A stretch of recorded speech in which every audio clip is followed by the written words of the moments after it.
I explained to Luis, the way I'm going to exclude the innocent in this particular case is we have forensic evidence that will not only identify the perpetrator, but it'll exclude innocent parties. That's when Luis started getting very nervous.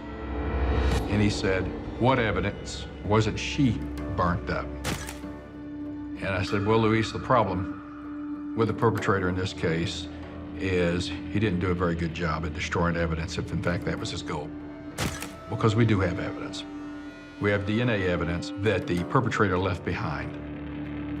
But Luis, the good news for you is this DNA will also exclude you, and then I can move on.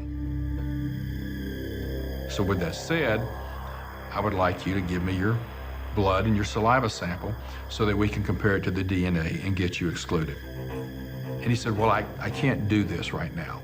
I have to take my son to the park. And I said, Luis, come with me for a minute. I had Luis stand up, and we walked over to a window, and I said, it's pouring down rain. You're not going to the park and pouring rain.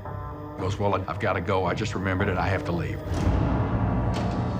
It was very odd that suddenly this individual who was thought to be agreeable to having his samples taken and do whatever it would take, in his own words, to get himself eliminated as being involved in this murder, suddenly wasn't able to make the time to provide the samples.